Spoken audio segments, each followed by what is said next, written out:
ni waati na an bɛ bɛɛ lajɛlen fo minnu tulo b'an ani minnu ɲɛ b'an na. Isuf Jakite do ka bɔ Yirimajɔ. Funankɛni bɛ mɔgɔw furakɛ ɲɛ ni ɲɛ k'i furakɛ telefɔni fɛ. K'i furakɛ k'i ci siso kɔnɔ k'a sɔrɔ aw ɲɛw ma kɛ naani. An bɛ juma foli la ni waati na. An bɛ bɛɛ lajɛlen fo. Ma se ka bɛɛ tɔgɔ fɔ. Ni foli kɛra o ye foroba ye. An bɛ yafa deli kɛ bɛɛ fɛ. Barisa mɔgɔ kɛra cogo cogo i bɛ don dɔw gasi la i yɛrɛ tɛ bɔ a kalama. An donna minnu gasi la an bɛ yafa deli fɛ. Mɔgɔ tɛ se ka ja bɛɛ i tɛ se ka goya bɛɛ fɛnɛ. An b'an kanubagaw bɛɛ fo. Hali minnu t'an fɛ an b'o bɛɛ fo. Barisa diɲɛ waati de. Adamaden i kɛra cogo cogo i bɛ sabali.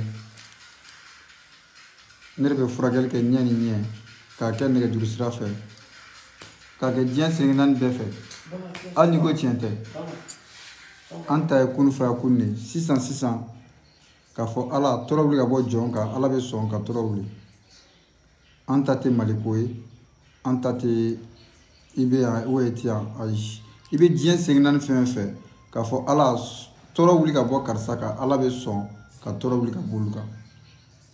Barisa ɲɛnɛmaya ye waati de ni ala ye sababu dɔ d'i ma i fɛnɛ bɛ bɔ k'a fɔ i sigiɲɔgɔnw ye k'a fɔ i kabilaw ye k'a fɔ i teriw ye k'a fɔ i limana bɛɛ ye. Halisa an bɛ nimoro di mɔgɔw ma mɔgɔ bɛ yen k'i mankɛnɛ i kulo bɛ dimi i kunkolo bɛ dimi ne wele dɔrɔn i ka da o ma. Hali ni bere de b'i bolo m'a ɲini ala fɛ yɔrɔ bɛɛ i bɛ bere bila ka taa. Hali ni kulo de geren don bilahi ala m'a fɔ ala ye i bɛ kulo bɛ dayɛlɛ. Dimi bonyana cogo cogo ala bɛ sɔn sini ka jan sinikɛnɛ ka jan ɛri ka jan an ta ye seconde de hali miniti ka jan an ka baara in kɔnɔna la miniti ka jan an k'o de seconde ala tɔɔrɔ wuli ala bɛ sɔn ka tɔɔrɔ wuli. Ala tɛ sɔn bɛɛ bolo ni ala sɔn n'i bolo i b'a fɔ i sigiɲɔgɔn ye k'a fɔ i kabilaw ye k'a fɔ i limana bɛɛ lajɛlen waso tɛ ni ala ye sababu d'i ma i b'a baara de kɛ o kɛra i dakan baara ye. Caman bɛ lagosili kɛ u m'a faamu yanni i k'a fɔ ko ye nkalon ye i b'a kɔrɔbɔ. Ni mɔgɔ ko k'a bɛ se ka nin kɛ yanni i k'a fɔ ko tiɲɛ tɛ fulomani don fɛn wɛrɛ don e k'a kɔrɔbɔ wani a nkalon n'a tiɲɛ e fɛnɛ bɛ na bɔ o kalama. Mɔgɔ i kɛra cogo cogo i bɛ sabali diɲɛ ye waati de waati fitinin dɔrɔn. Ni ne ko n bɛ se ka fiɲɛtɔ ɲɛ yɛlɛ e man ka sɔsɔli kɛ n kɔrɔbɔ. Ni ne ko n bɛ se ka kulokoron kulo dayɛlɛ kana sɔsɔli kɛ n kɔrɔbɔ. Ne de ko ka kan kɔrɔbɔ numéro ye 00 223 78 58 89 57. Barisa ko in daminɛ caman tun bɛ ka lagosi mais alhamdulilayi bi u y'a faamuya ko bɛ ka bɔ kununkɛ la ko in bɔra kununkɛ yɛrɛ la. Barisa dɔw ma faamuya min kɛ ko karisa ne bɛ karisa min dɔn karisa ka tun bɛ nin kɛ ni n'o tɛ ne bɛ baara kɛ hali n filɛ nin hokumu in kɔnɔna la n bɛ nin bɛɛ la n bɛ n ka baara kɛ ayi. Barisa ni ne ka baara tɛ ɲɔgɔn sira la ne bɛ tɔɔrɔ ta ka bɔ mɔgɔw kan ala de bɛ ne sara o tɛ se. Mɔgɔ bɛ tɔɔrɔ bɔ mɔgɔ ɲɔgɔn kan ala de b'i sara jɔn tɛ se k'i sara. Barisa wari tɛ kɛnɛya sɔrɔ sanu t'a sɔrɔ ni ala yɛrɛ ka se tɛ waritigi n'a ka waritigi an ka bɛ kɛnɛya de ɲini. Sanu kɛra i bolo cogo cogo i bɛ kɛnɛya de ɲini kɛnɛya de ye diɲɛ fɛn bɛɛ fɔlɔ i y'a mɛn i ɲɔgɔn dumunikɛla tɛ i ɲɔgɔn baarakɛla tɛ n'i bɛ kɛnɛya de ɲini. C'est pour cela an bɛ mɔgɔw wele u ka to ka na u ka furakɛ. Ne yɛrɛ sigiyɔrɔ bɛnnen don Yirimajɔ poste kɔrɔ ma.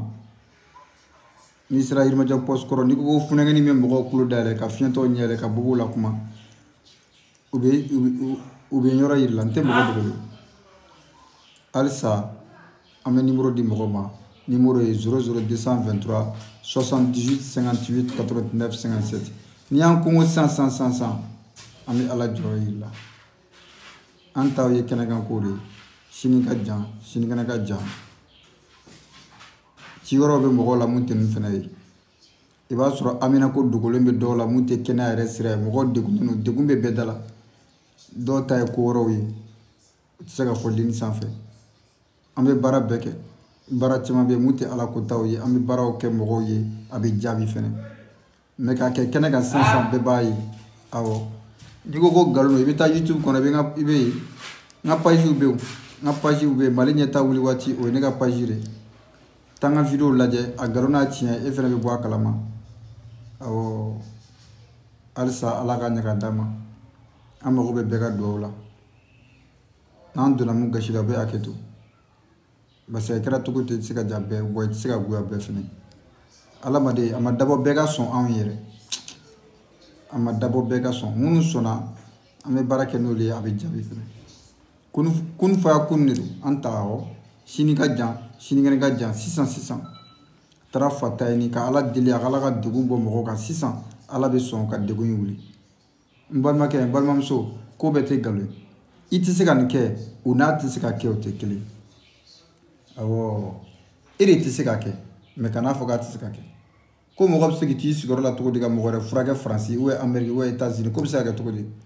e bɛ ka ɲinɛ mun kɔ e bɛ ka weleli kɛ telefɔni na e ɲɛ tɛ ne la mɛ e tulo bɛ ne mankan na an bɛ ka ɲɔgɔn lasɔrɔ o temps kelen in kɔnɔna la appel vidéo bɛ yen i b'i sigilen to ka mɔgɔw ye Amérique Faransi e ma sɔsɔli k'o la n'an ko k'an bɛ dimi ta ka bɔ mɔgɔw kan ka mɔgɔw ka bana furakɛ dakurunya kelen e ko k'o tɛ se ka kɛ désolé i tɛ se ka kɛ o n'a tɛ se ka kɛ o tɛ kelen ye barisa nin ye ala ko de ye mɔgɔ m'a di ne ma bilahi ala ne y'a ɲini ala fɛ ala y'a nɔgɔya ne ye ka mɔgɔw furakɛ k'i to diɲɛ siriŋɛ naani bɛɛ fɛ ne de b'a kɛ diɲɛ fantan naani bɛɛ fɛ en tant que ala bɛ baara in de kɛ i bɛ Faransi o i bɛ Allemagne o i bɛ Belgique i bɛ Tunisie o i bɛ diɲɛ yɔrɔ o yɔrɔ b'i dimi bilahi n wele i b'i bolo d'a kan ala b'a nɔgɔya sisan an taw ye kɛnɛkan kow de bɛɛ tɛ se ka nin fɔ numéro ye 00223 78 58 89 57 indicatif ye 00223 ye numéro yɛrɛ 78 58 89 57 Isu Jakite de don wassalam a ka di dɔw ye fɛnɛ